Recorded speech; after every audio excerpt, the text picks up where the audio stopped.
Bonjour à tous, bienvenue à ce webinaire avec Maxime Brouillard et ainsi que moi-même, Samuel Archambault-Giguère. On est deux spécialistes en promotion de la santé à la Garnison Saint-Jean. Donc aujourd'hui, on a un immense public. On a Marie-France qui nous écoute. Par contre, j'espère que vous allez être en mesure de visionner ce webinaire-là plus tard. Il va vous être utile éventuellement. Donc, Max, veux-tu glisser un petit mot avant qu'on commence? Certainement. Alors, bon matin tout le monde, bonjour.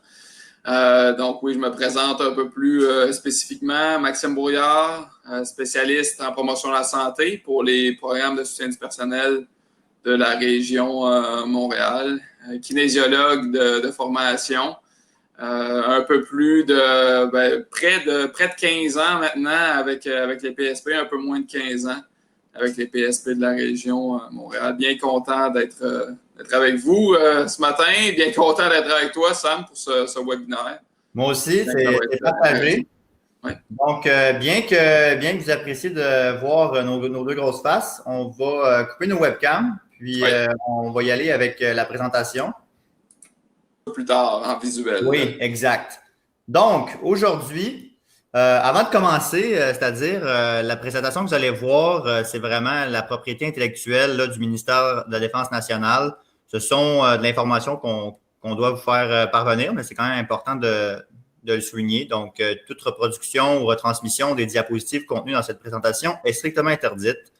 Certains des sujets abordés dans ce séminaire en ligne peuvent être de nature sensible. Ça ne devrait pas ici, là, on va parler de mobilité et de prévention de blessures. On devrait être pas si pire, mais à juger là, si c'est approprié pour les enfants ou non. Nous demandons donc la discrétion des parents à ce niveau-là. Veuillez comprendre que les histoires des gens sont les leurs et que tout ce qui est partagé dans les participants à ce séminaire en ligne ne doit pas être discuté en dehors du séminaire. Moi, à vrai dire, s'il y a des sujets sensibles, j'en suis bien d'accord avec ça. Par contre, ce que vous allez apprendre là-dedans, si vous le partagez avec les autres, je vous y encourage fortement. Ce séminaire en ligne est enregistré et pourra être visionné ultérieurement. À vrai dire, présentement, comme on n'a pas beaucoup de participants, mais j'espère qu'il va pouvoir être visionné ultérieurement et que vous allez pouvoir le visionner puis l'utiliser à bon escient. Donc, tout ça, ça va se faire sur carconnection.ca. Bien que la participation active soit encouragée, vous pouvez simplement suivre sans utiliser le chat de discussion ou les fonctions vidéo si vous le préférez. Donc,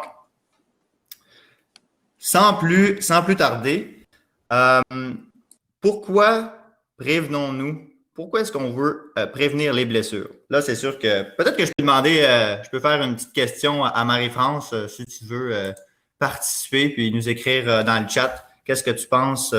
Pourquoi est-ce qu'on devrait prévenir les blessures? Puis ensuite de ça, Maxime et moi, on va enchérir là-dessus.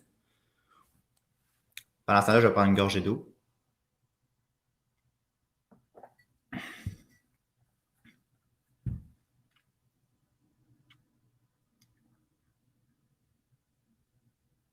Bon, pendant que tu écris, Marie, parce que peut-être que j'imagine que tu en as beaucoup à dire sur le sujet, je vais peut-être commencer. À vrai dire, ce séminaire-là, ce webinaire-là, il est vraiment spécifique à la prévention des blessures, mais dans l'optique de performance. Donc, pourquoi est-ce qu'on cherche à réduire nos blessures si on veut mieux performer? Ça semble un petit peu très, très logique et déjà dit là, dans la question. Mais si on veut atteindre une performance, on n'a pas le choix d'intégrer des stratégies de gestion de blessures parce qu'une blessure, ça va vraiment nous limiter dans notre performance, ça va nous limiter à continuer à progresser. Fait que Marie, merci pour ta réponse. Pour poursuivre une vie active, absolument, parce que non seulement les blessures vont nous limiter, vont nous empêcher dans nos activités quotidiennes de la vie, mais va aussi beaucoup nous limiter là, dans tout ce qui est activité sportive, qu'on veut bouger ou simplement assurer là, nos activités quotidiennes. Donc, on veut aussi prévenir les blessures parce que à long terme, ces blessures-là, il va y avoir des empreintes dans le corps, bien qu'on va pouvoir on en guérit, on va pouvoir se réhabiliter. Le corps n'oublie pas, il y a certaines empreintes qui va faire que quelquefois, notre corps, il va accumuler certaines de ces tensions-là. Il va développer quelques patrons moteurs différents suite à des blessures. Donc, à la longue, plusieurs de ces blessures-là viennent qu'à être accumulées, viennent qu'à nous limiter dans notre potentiel de performance. Donc, ce que je veux vous amener à voir aujourd'hui, c'est vraiment comment on peut pas voir la prévention de blessures comme un fardeau, mais bien comme un outil pour pouvoir mieux progresser puis mieux performer soit que ce soit dans nos sports, que ce soit dans notre vie active ou que ce soit dans nos activités de vie quotidienne. Est-ce que tu veux rajouter quelque chose, Max? Tout était très clair. C'est une très bonne introduction. Parfait. Donc, pour bien définir qu'est-ce qu'on va parler aujourd'hui, parce que peut-être que plus tard, vous allez écouter ce webinaire-là, vous allez être intéressé, mais le titre, on peut l'interpréter différemment. Donc, aujourd'hui, on va vraiment parler de comprendre les différentes stratégies en prévention de blessures. Qu'est-ce qui fonctionne? Qu'est-ce qui ne fonctionne pas? Comment intégrer ça dans notre routine? Comprendre l'application de ces stratégies à la routine d'entraînement. Donc, comment est-ce qu'on peut... Parce que c'est bien beau avoir certaines techniques, avoir certains mouvements, avoir certaines routines qu'on peut intégrer, mais comment intégrer ça au niveau global dans nos entraînements, dans notre vie? C'est ça qu'on va discuter un petit peu plus en détail. Comprendre aussi le lien entre la prévention des blessures et la performance. J'ai commencé déjà à en parler en introduction, mais on va y aller un petit peu plus en détail. Puis, à la fin, ce que je vous propose, c'est qu'on va vivre ensemble une des différentes stratégies proposées, parce qu'il y en a plusieurs, mais que je vous propose aujourd'hui, c'est qu'on va faire une séance de mobilité ensemble. Donc, je vais être le magnifique acteur de cette séance-là et Maxime va être notre commentateur en chef. Et puis, cette séance-là, on va en parler un petit peu plus en détail, là, un petit peu plus loin, à vrai dire, à la fin du webinaire aujourd'hui. Donc ici, je veux qu'on parle d'abord et avant tout des blessures. Pourquoi est-ce que ça arrive? Quelles sont les différentes causes et quels sont les différents facteurs de risque? Et ça, on va y revenir parce qu'on a certaines causes, on a certains facteurs de risque sur lesquels on a du pouvoir, sur lesquels on peut avoir du contrôle, tandis que certains d'autres, on n'en a pas. Donc, on va y aller un par un, puis parlons-en brièvement. Donc, l'entraînement excessif, on va parler de surentraînement un petit peu plus loin. Vous allez voir à quel point, oui, s'entraîner trop, c'est un stress physique qui est appliqué sur notre corps. Donc, évidemment, ça peut avoir un impact au niveau du risque de blessure. Hein? À toutes les fois qu'on s'entraîne, qu'on bouge, il y a un risque de blessure. L'important, c'est de le moduler pour qu'il soit le plus bas, le plus minimal possible. C'est d'ailleurs pourquoi est-ce qu'on fait ce webinaire-là aujourd'hui. Récupération insuffisante. Et ça, je vais mettre l'emphase là-dessus. Trop souvent, on veut en faire plus. On pense que s'entraîner plus, c'est meilleur, puis on va devenir meilleur si on s'entraîne plus. Par contre, très important d'allier récupération avec entraînement et ça va décupler nos performances. Donc, si on ne récupère pas assez, eh bien, on a plus de chances de se blesser. Manque d'expérience, de connaissances, ça peut être autant dans le sport que dans l'application de l'entraînement, mais ça, c'est quelque chose sur quoi est-ce qu'on peut avoir du contrôle. Agressivité, orgueil, fierté de l'unité, ça, c'est beaucoup dans le cadre militaire. Souvent, on a tendance à se dire « on est une gang, on va se motiver entre nous, puis là, l'orgueil rentre un petit peu en ligne de compte, puis là, on pousse un petit peu plus que qu'est-ce qu'on voulait, et hop, on peut se blesser à ce niveau-là. » Donc, des fois, ça, rentre là-dedans tout l'élément là, de gestion des limites, être capable de les respecter, puis ou de les dépasser, mais d'une manière à ce que ça soit pour nous faire progresser et non pour nous blesser. Poursuite de l'activité malgré une blessure. Ah, ça, on l'a vu ça. Ah, j'ai un peu mal. Ah, je vais continuer. Finalement, qu'est-ce qui arrive? C'est que on se blesse encore plus qu'on aurait pu si on avait traité ça dès le début. Programme et méthode d'entraînement non adaptés. Et ça, on a un espèce de semi-contrôle là-dessus parce que des fois, comme dit un petit peu plus haut, on manque d'expérience, on manque de connaissances. il est important d'avoir un bon spécialiste pour nous encadrer, puis de faire affaire avec des gens professionnels pour qu'ils puissent vraiment vous encadrer là, dans votre entraînement. Donc, c'est sûr que si vous cherchez, par exemple, à perdre du poids, puis on vous fait faire de l'haltérophilie, ben peut-être qu'au début, il va falloir se poser quelques questions quant aux méthodes utilisées. Absence d'équipement de protection. Ça, c'est dans certains cas, je vous dirais que l'équipement de protection, c'est vraiment du cas par cas. Si par exemple, on regarde dans des sports, exemple, des sports de contact, puis qu'on parle de casque, ben là, évidemment que si la personne n'a pas de casque, ben il va y avoir un risque plus élevé de blessure. Par contre, il y a d'autres équipements de protection qui sont controversés un petit peu, par exemple des supports à cheville, dépendamment des différents sports. On va en parler un petit peu plus tard de ça dans les différentes stratégies. Manque de contrôle sur les paramètres de l'entraînement. Donc, ce que ça veut dire, ça, c'est quand vous entraînez, les différents paramètres sont les nombres de répétitions que vous pouvez faire, le temps, l'intensité. Donc, ça, s'il y a un manque de contrôle, s'il y a un manque de connaissance et c'est plus ou moins bien appliqué, ça peut être aussi un risque plus élevé là, de se blesser. D'où l'importance, là, comme j'ai dit, de faire affaire avec vraiment des professionnels. Votre morphologie, ça, malheureusement, bien que des fois, on aimerait pouvoir avoir un contrôle là-dessus, on n'en a pas. Mais notre corps, des fois, on est avec des petites anomalies. On n'est pas parfait, hein? On est avec des petites asymétries.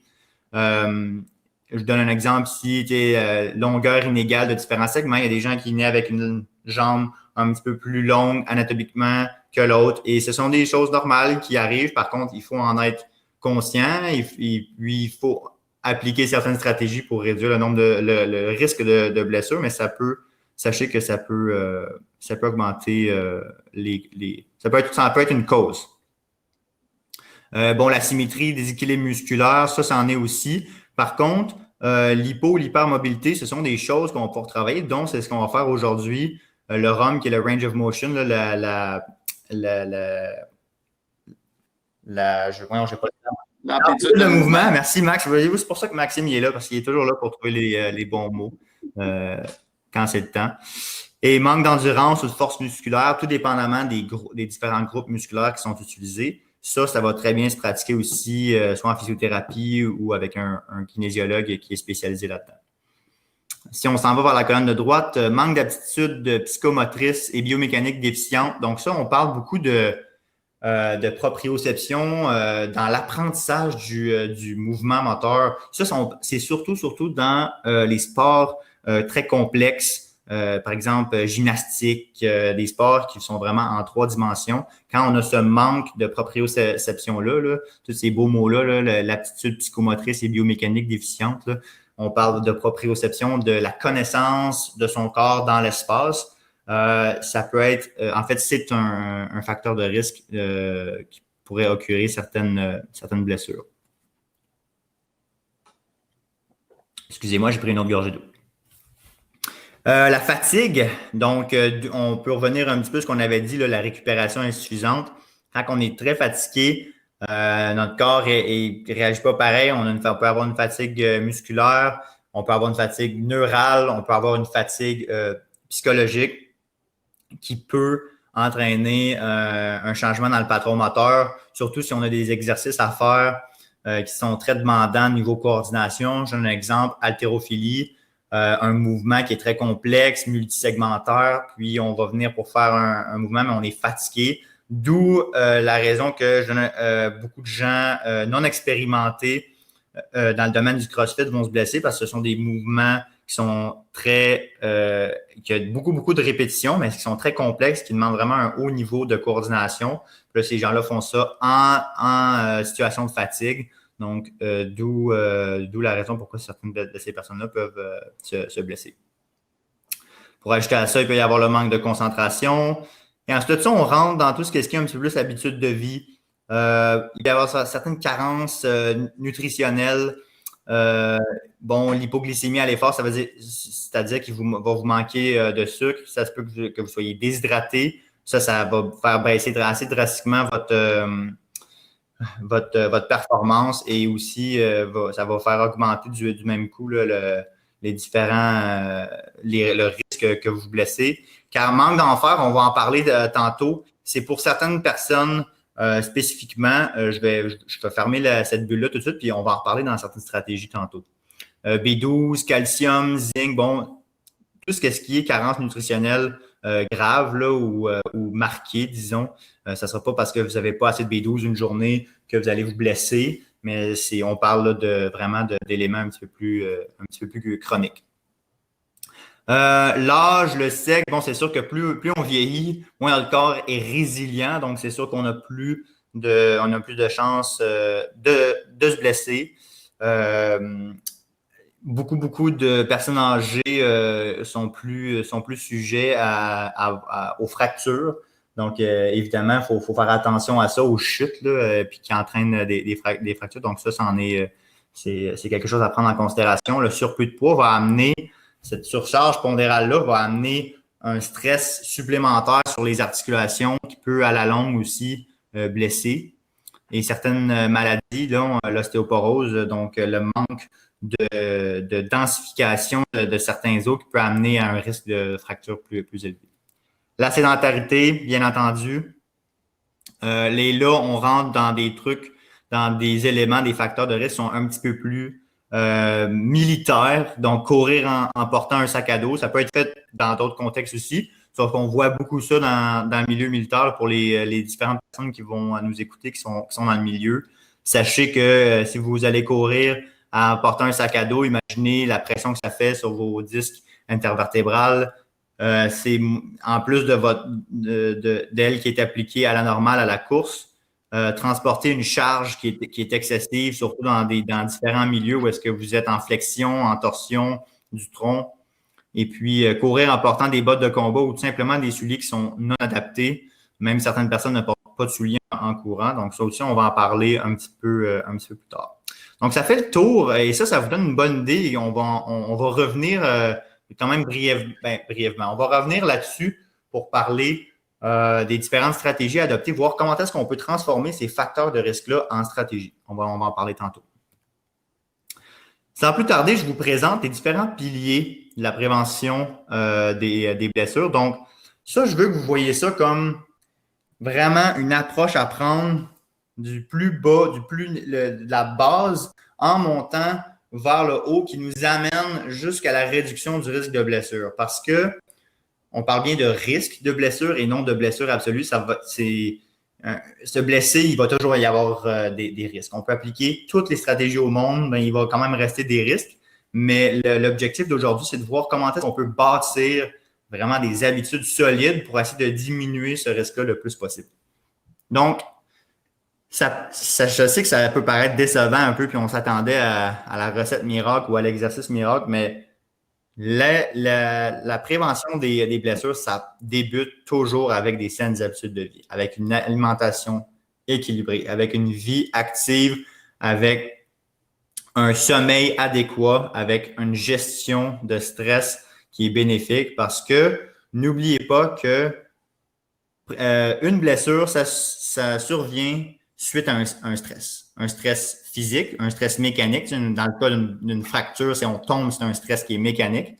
Par contre, ça peut être un stress aussi qui peut être chronique, donc un stress qui peut arriver des petits impacts à tous les fois, puis ça va nous mener jusqu'à une fracture de stress, par exemple. Donc, vraiment, ce sont des micro-fractures qui arrivent sur une période de temps jusqu'à ce qu'il y ait jusqu'à ce qu'à un moment donné, ça fasse tellement mal que vous ne puissiez, par exemple, plus courir dessus. Donc, je vous rappelle qu'il y a 3 types de stress et ces 3 types de stress-là influencent à part égale vraiment votre risque de blessure. Évidemment, il y a le stress physique. Donc, quand vous vous entraînez, quand vous bougez, vous appliquez un stress physique sur votre corps, mais il y a aussi le stress psychologique.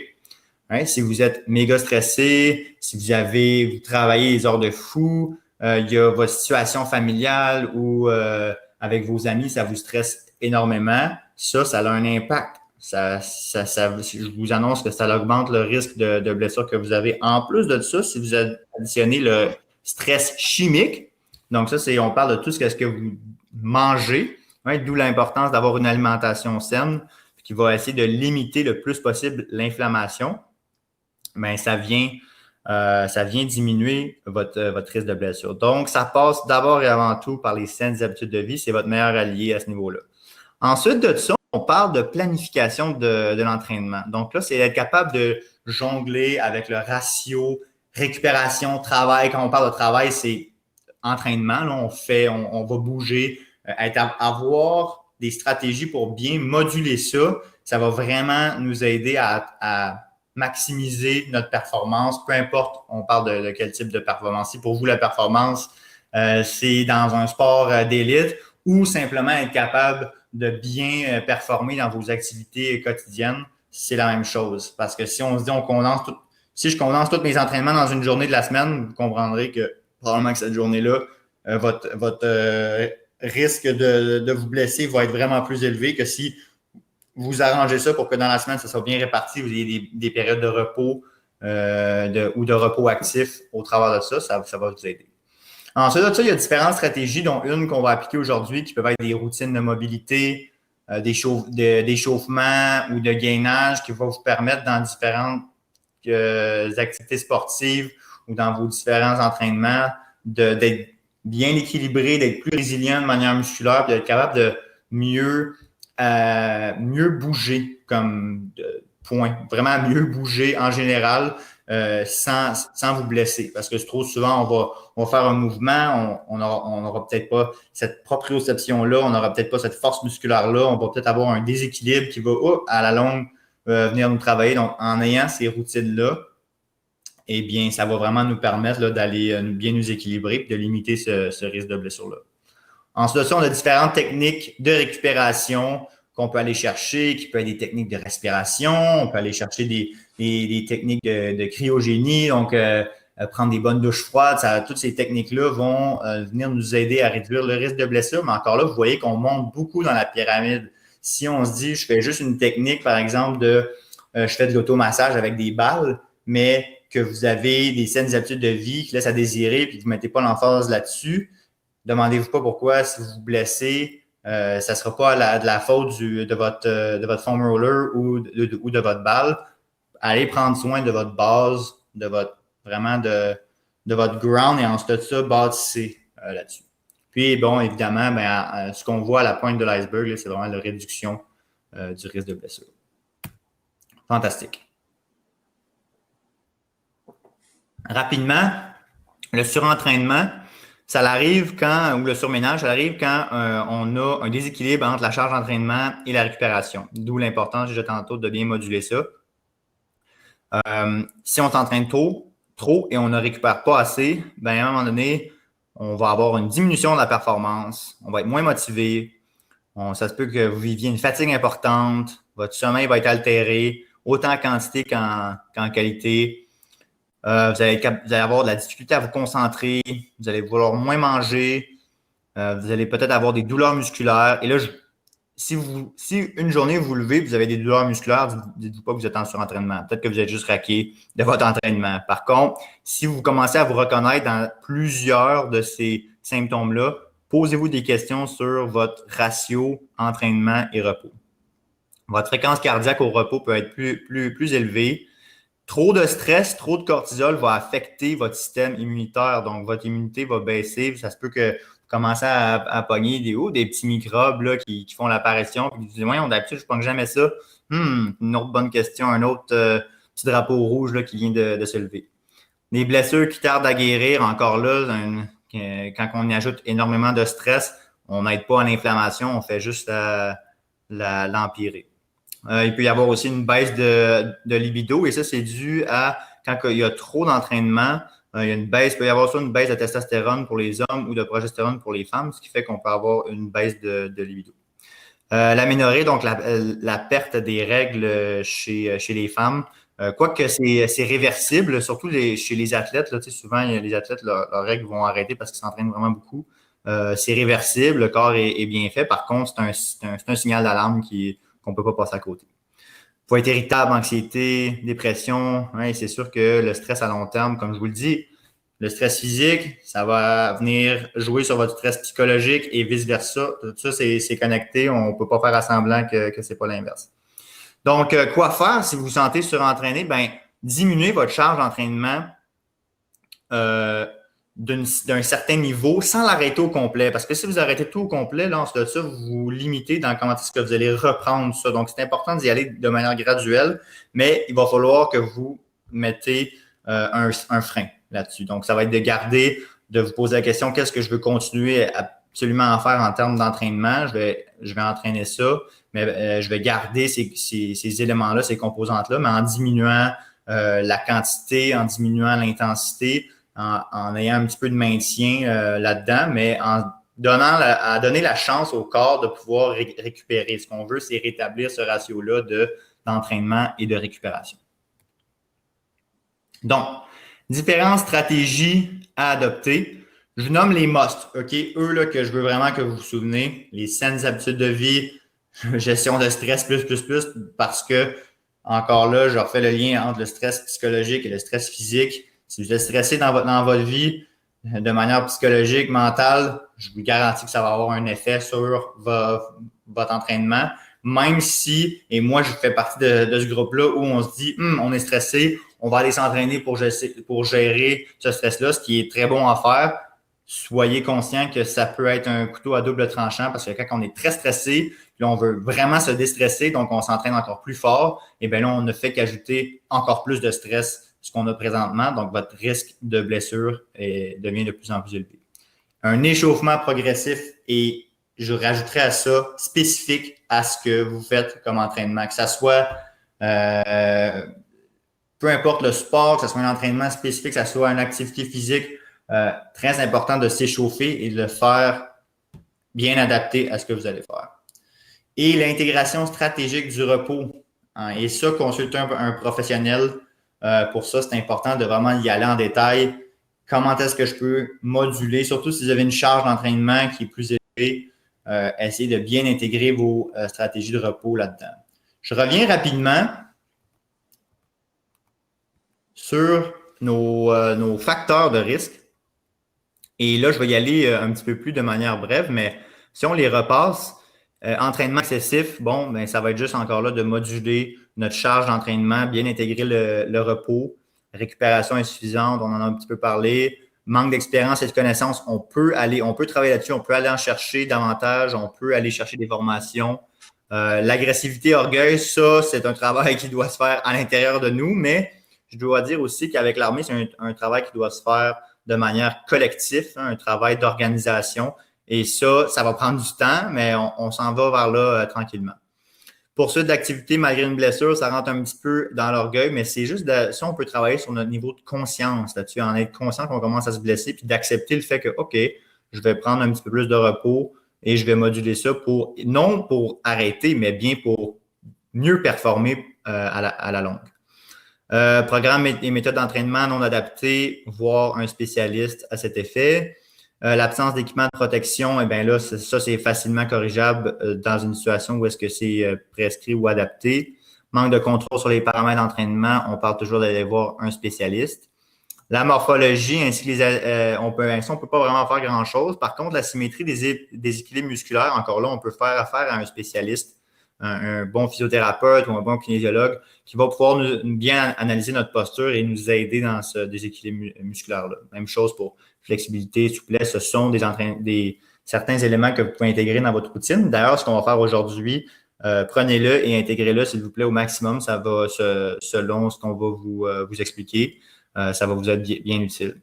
Manque d'aptitude psychomotrice, ça peut être un autre élément que vous rentrez dans vos entraînements, vous pouvez faire 1 ou 2 exercices qui vont te faire travailler davantage votre proprioception. La fatigue, le manque de concentration, ça revient au ratio travail-repos. Les carences nutritionnelles, ça passe par les saines habitudes de vie. Donc, je réemphase là-dessus l'importance de ça. L'âge, malheureusement, on n'a pas de contrôle là-dessus. Puis, je fais un petit clin d'œil à Marie-France parce que récemment, on parle de ça, mais espérons qu'un jour, on puisse avoir une opération qu'on peut revenir 20 ans en arrière, mais on n'est pas rendu là. La sédentarité, ça passe toujours par les saines habitudes de vie. encore une fois. Et ensuite de ça, les derniers, ben ça, ce sont vraiment des habitudes. Posez-vous la question quand ça s'en vient. Des fois, avec l'armée, on n'a pas le choix selon les demandes opérationnelles. Par contre, quand c'est en niveau d'entraînement, dites-vous que vous entraînez à courir avec un sac à dos. C'est pas ça qui va faire que vous allez être meilleur. Entraînez-vous intelligemment en réduisant votre risque de blessure. Puis ensuite de ça, si jamais vous avez à le faire dans une opération ou dans un moment critique, parce que là, vous n'avez pas le choix, bien, au moins votre corps va être déjà plus prêt. Donc, on est rendu maintenant à différentes stratégies à rejeter. Et là, il y a toujours des nuances parce que dans le monde de l'activité physique, c'est jamais noir et blanc. Donc, allons-y. Donc, les étirements avant l'effort. OK? Si vous faites des étirements, vous n'êtes pas trop échauffé et vous faites des étirements, ça n'a pas été démontré que ça va baisser le taux de blessure.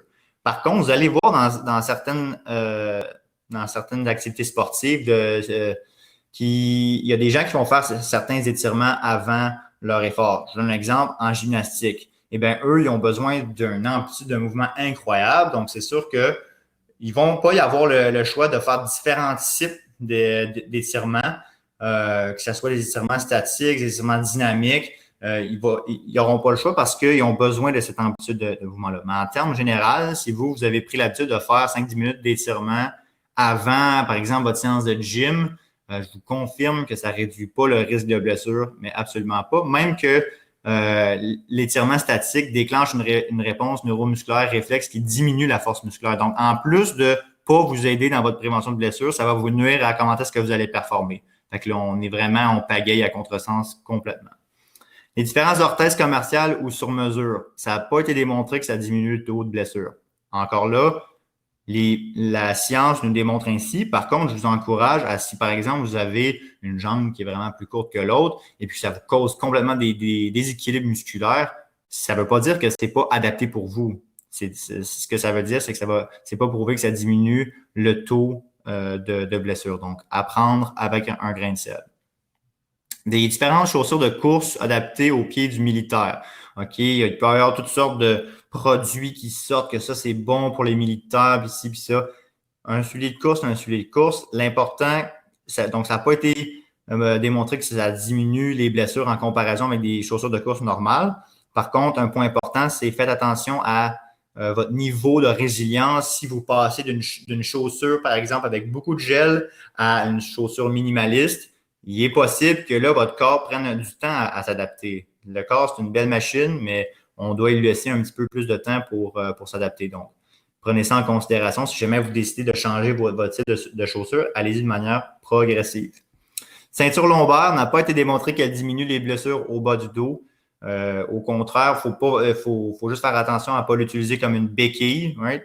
Et bien l'utiliser et voir ça comme si c'est dans un domaine de compétition qui peut être utile, oui. Par contre, je vous encourage beaucoup à travailler sur votre gainage, à essayer de vous créer vous-même votre propre ceinture lombaire avec votre chaîne abdominale. Ça va vous être beaucoup plus utile à long terme. La supplémentation en fer, ça n'a pas été démontré qu'elle abaisse le taux de blessure. Et ça, on parle en génération, pardon, pas en génération, mais dans la population générale.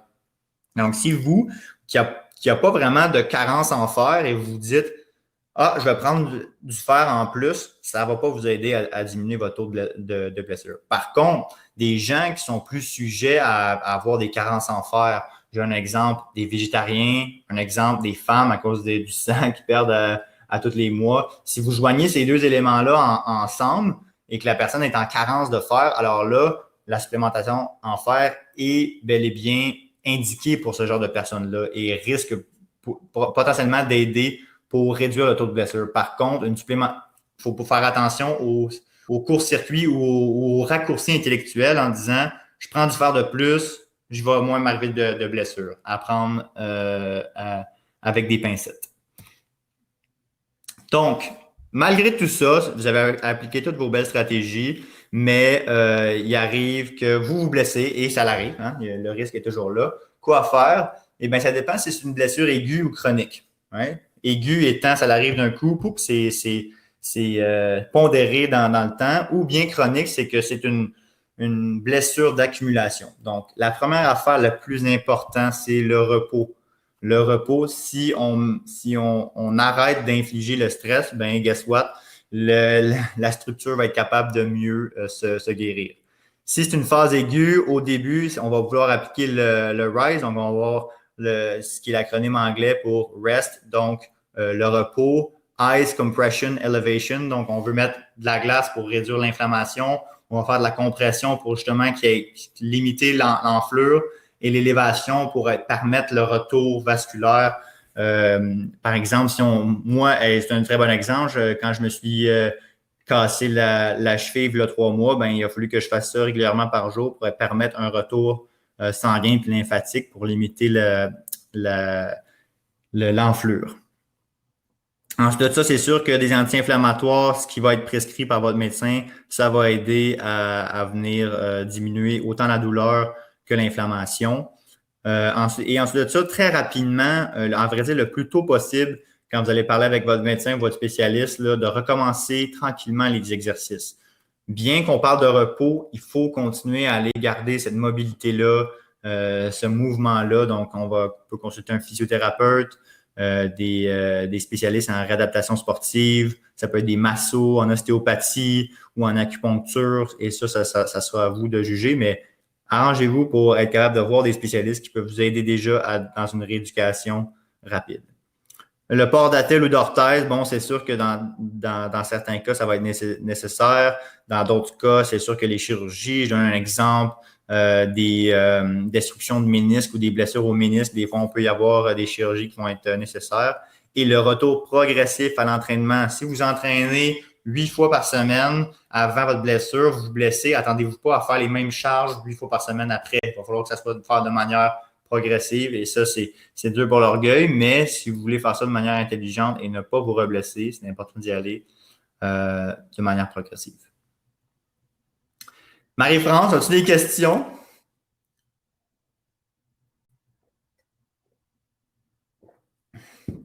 Pardon, je prends une autre gorgée d'eau. Parfait. Bien, merci Marie. Alors, mais je vous invite, si avec vos noms, vous pouvez nous trouver dans le système des forces, Maxime et moi.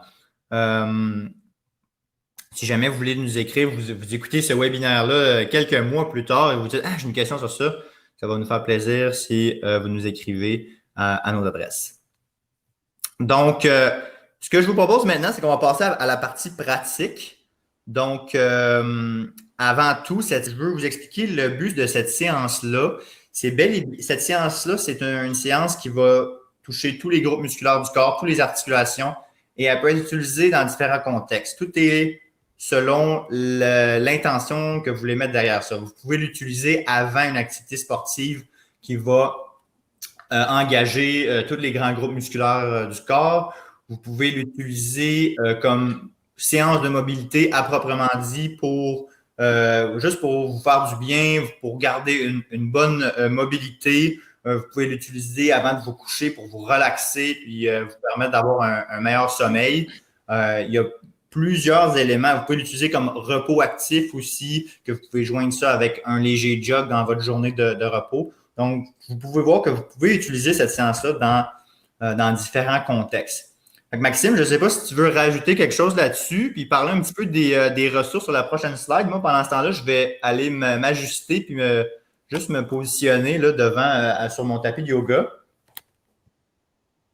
Absolument. Donc, je te laisse faire ta transition, Sam. Donc, tu pourras juste rouvrir ta caméra quand tu seras prêt à débuter ta séance de mobilité. Pendant que justement Samuel s'installe, je vous présente des différentes ressources d'aide qui ne sont pas spécifiques là, au webinaire d'aujourd'hui ou à la séance de mobilité. Ce sont différentes ressources d'aide, là, justement. Donc, si vous êtes habitué à avoir vu des webinaires, vous savez qu'on présente ces différentes ressources-là à la fin de chacun des webinaires. On sait que des fois, les situations actuelles, la situation qui perdure depuis déjà plusieurs mois, mais qui a apporté plusieurs changements peut-être dans notre routine, dans nos habitudes de vie, tout ça, ben, ça peut avoir causé du stress. Hein? Sam en parlait quand même beaucoup aujourd'hui de stress, non seulement de stress physique, mais de stress psychologique aussi. Donc, peut-être que vous vous reconnaissez là-dedans présentement, que vous vous dites, ouais, finalement, mes blessures ou mes blessures justement qui tardent à guérir, ben peut-être que c'est pas juste à cause de l'entraînement physique ou quoi que ce soit. Peut-être que c'est plus pour des raisons que des causes psychologiques, des causes émotionnelles qui font en sorte que les blessures tardent à guérir. Alors peut-être que une ou différentes de ces ressources d'aide-là pourraient vous aider, qui sait, à justement vous rétablir de vos blessures. Alors, Sam, je vois que tu es bien installé sur ton tapis de yoga. Alors, pour le besoin de la cause, là, maintenant, je vais fermer la présentation pour qu'on puisse avoir une vue d'ensemble sur Sam, alors qu'il s'est bien installé sur son tapis de yoga. Alors, moi, ce que je vais tenter de faire, ben, ce que je vais faire, en fait, c'est de justement décrire un peu plus en détail la routine que Sam va faire, donc les différents exercices qu'il va exécuter durant sa séance de mobilité qu'il s'apprête à vous démontrer. Alors, vous allez voir que la séance de mobilité que Sam il va faire est quand même, il y a une suite logique. Donc, on commence avec des exercices qui sont plus au sol, qui vont être en position dorsale, donc sur le dos. Après ça, on va passer un peu plus tard des exercices plus en position debout, mais avec des exercices aussi sur quatre appuis, sur les pieds, sur les genoux, sur les mains. Donc, il va vraiment y avoir une transition, une suite logique là, entre les différents exercices. Et ça se peut qu'à certains moments, oui, justement, Sam ait besoin de replacer sa caméra. Donc, on débute en position sur le dos. Justement, on va débuter avec des exercices de mobilité pour les hanches, pour vraiment aller chercher de la mobilité dans cette articulation-là. Donc, c'est vraiment comme des grands cercles qu'on va faire avec la hanche, où on va déplier la jambe aussi en ouverture, comme ça. Donc, on fait 2-3 grands cercles d'un côté, après ça, 2-3 grands cercles. Donc, ben, je dirais plutôt 2-3 grands cercles vers l'intérieur, après ça, vers l'extérieur. Et on fait ça pour chacun des deux membres inférieurs. Donc, ça, vraiment pour aller chercher la mobilité. Au niveau des hanches, c'est souvent très tendu, entre autres à cause de notre position assise qui est trop fréquente, qui est trop prolongée. Prochain exercice, donc on se place sur le côté, on débute avec les deux bras ensemble et on va ouvrir comme si on voulait faire la lettre T avec les deux bras. Vous voyez la tête de Sam qui va suivre le bras qui ouvre vers l'extérieur. Et la respiration est importante aussi. Donc, on va inspirer quand on monte le bras vers le plafond, vers le ciel, et on va expirer au moment où on va redescendre exactement pour aller chercher la lettre T. Après ça, une petite transition avant de faire de l'autre côté. Ce qu'on va aller faire, c'est qu'on retourne en position sur le dos. On va faire des rotations internes et externes pour aller chercher un peu de mobilité au niveau des épaules, de la coiffe des rotateurs, entre autres aussi. Souvent, il y a beaucoup de tension. L'épaule, c'est une articulation qui est faite pour être mobile, pour permettre beaucoup de mouvements dans plusieurs plans. Mais souvent, il y a beaucoup de tension, encore là, accumulée peut-être à cause de notre position de travail et tout ça.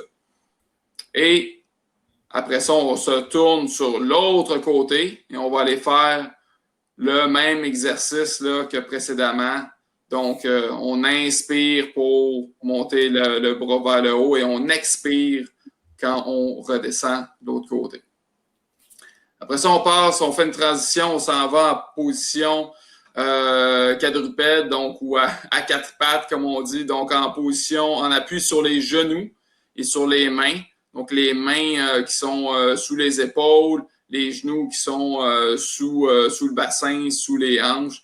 Et là, ce qu'on va aller faire, bon, un exercice quand même assez classique, l'exercice du chat, dos creux, dos rond. On alterne entre ces deux positions-là. On va inspirer quand on s'en va dans le dos creux. On expire quand on s'en va dans le dos rond.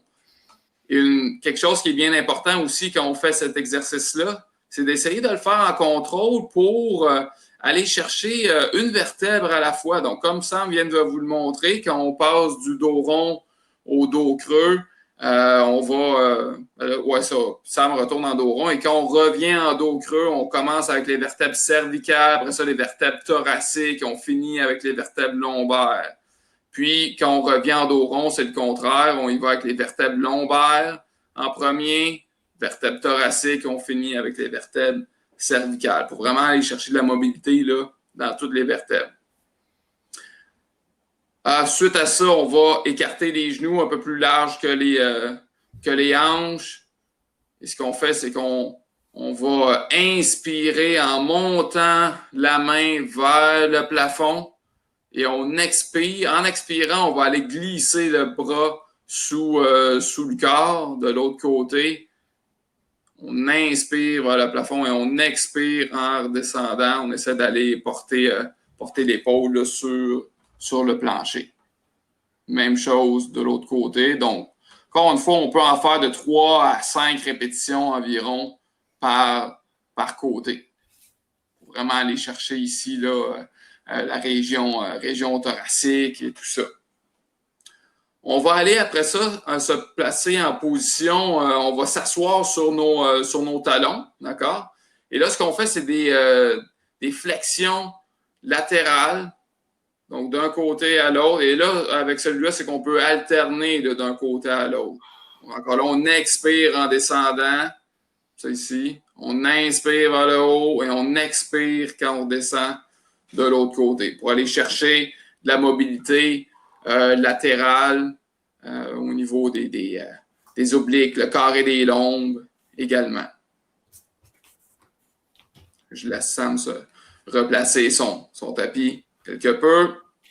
Donc maintenant, on va aller chercher une position plus en ouverture. Donc, vous voyez je ne sais pas si vous voyez, les pieds de Sam sont quand même assez rapprochés, mais les genoux sont beaucoup plus larges. Donc, une position plus en ouverture pour aller chercher encore un peu de mobilité au niveau des hanches. Et ce que Sam va faire, il va allonger les bras comme ça ici pour aller chercher mobilité au niveau du grand dorsal, les fameux lats, là, et on avance comme ça ici, on avance le corps, on recule, c'est comme si on va aller reporter les fesses sur les talons, on avance le corps et on recule comme ça ici, encore une fois, 3 à 5 répétitions, toujours de manière fluide. On va faire le squat. Oui, donc maintenant, ce qu'on va faire ici, on vient maintenant en position debout, donc les 2 pieds au sol. Donc, on tente d'aller chercher un squat profond. Donc, ce qu'on peut faire ici, comme Sam le démontre, là, avec les bras, il va accoter les bras dans l'intérieur des cuisses, l'intérieur des genoux pour encore là, essayer d'aller chercher un peu d'ouverture au niveau des hanches. Et après ça, on monte les fesses vers le plafond, tout en allant gripper là, les orteils. On redescend en squat profond, comme ça ici, et on remonte pour aller chercher mobilité, entre autres aussi avec en arrière des cuisses. Pour une version un peu plus avancée, après ça, vous pouvez rester en squat profond et aller chercher un peu d'amplitude là, au niveau des épaules. Donc, faire cet exercice-là va beaucoup aussi travailler vos trapèzes inférieurs, donc des muscles qui vont stabiliser l'omoplate, entre autres.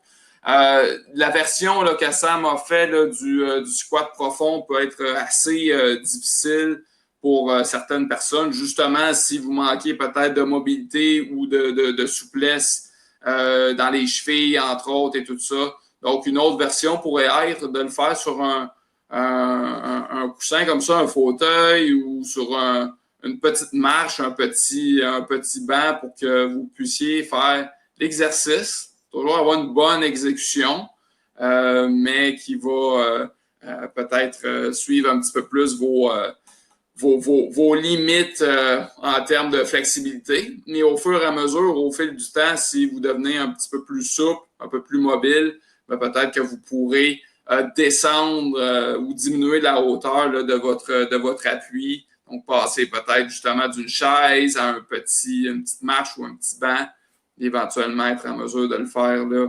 sans aide.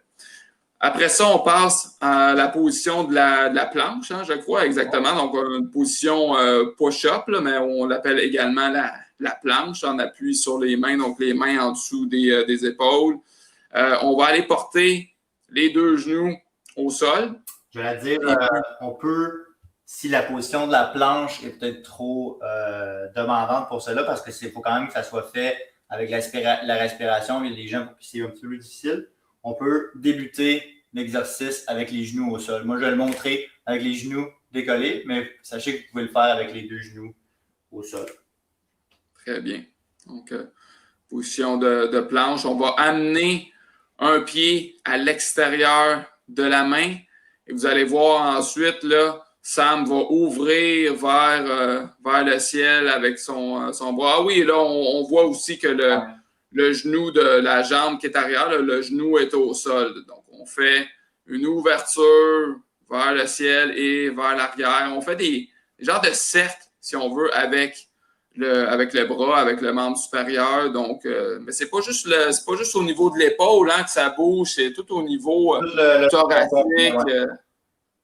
Donc, et après ça, on peut faire un peu comme on avait fait tantôt là, avec quand on glissait le bras là, vers l'intérieur. Encore là pour aller chercher mobilité au niveau thoracique. Après ça, on peut aller glisser le genou entre les deux mains pour aller chercher un peu d'étirement au niveau du grand fessier.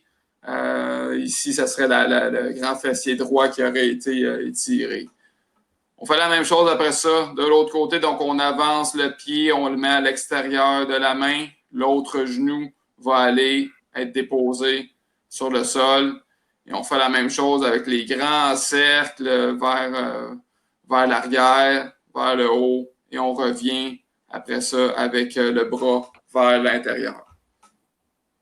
Ensuite, on va aller chercher cet étirement au niveau du fessier.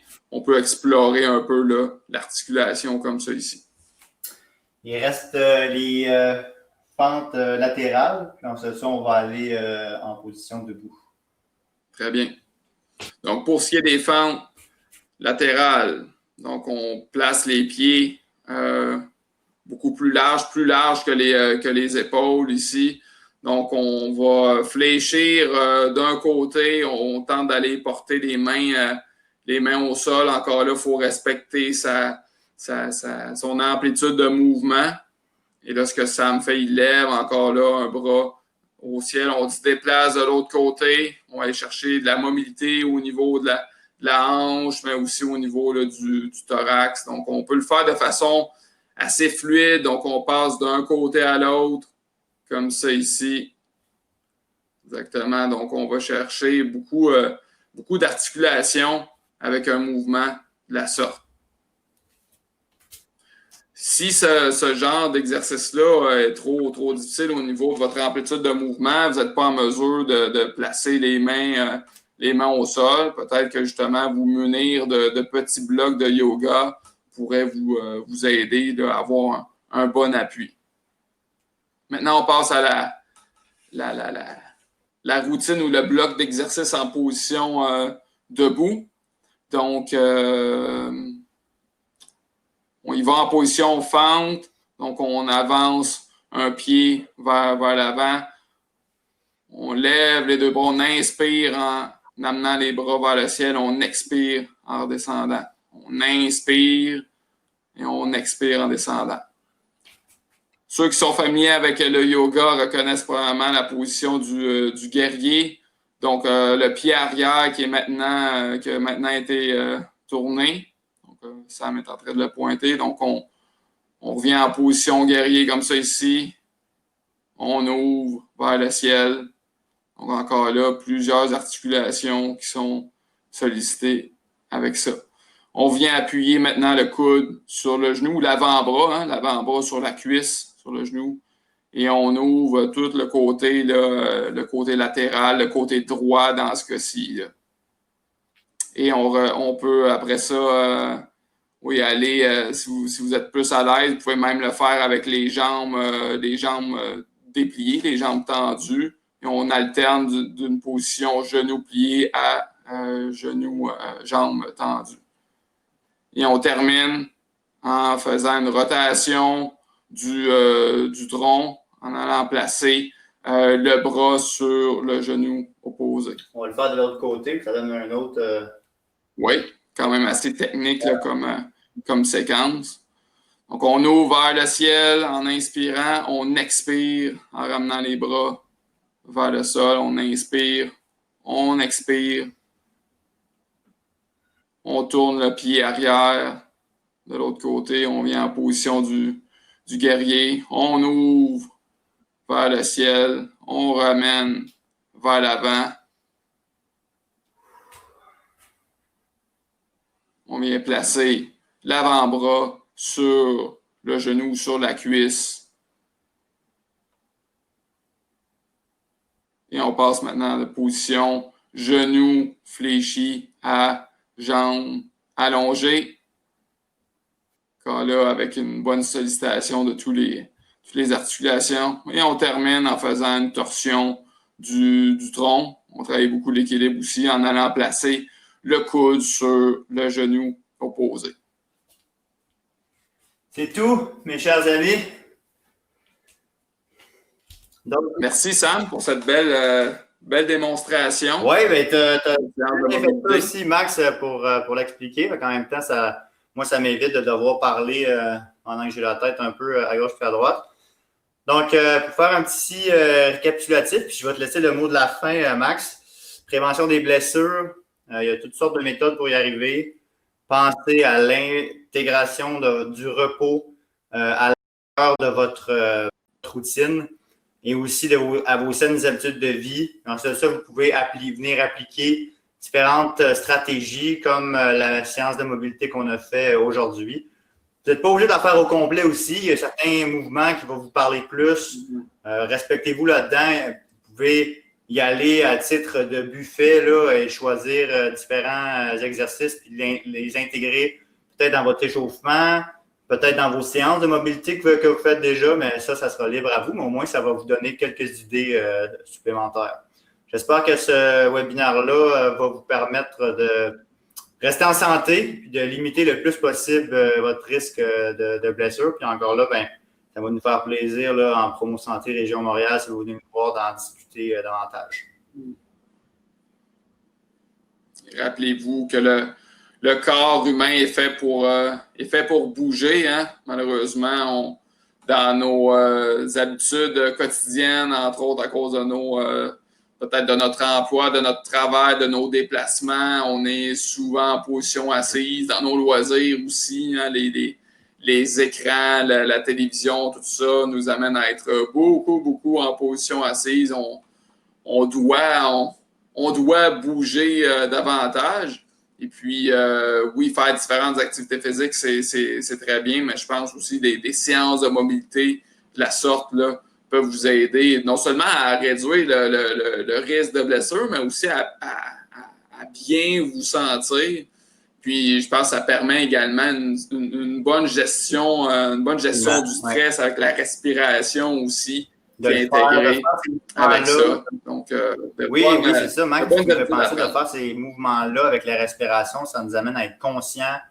En même temps, c'est un petit peu méditatif là, à faire tout ça, à prendre conscience de notre corps, dans quelle position est-ce qu'il est, à bien bouger. Là, ça a toutes sortes de bienfaits cachés. Donc, merci, Marie. Je suis content de voir que tu le fais en même temps. Puis, j'espère vraiment que les gens qui vont écouter cette capsule-là vont être en mesure de pratiquer aussi ces exercices-là. Ça se fait à la maison, au gym, peu importe. Donc, sur ce, Merci à tous et profitez de cette connaissance. Et puis, si vous avez d'autres questions, n'hésitez pas à venir voir en Promo Santé. Ça va nous faire un plaisir d'en discuter davantage. Merci. Absolument. Merci. Merci, Marc. Merci, Salut. Au revoir. Bye bye.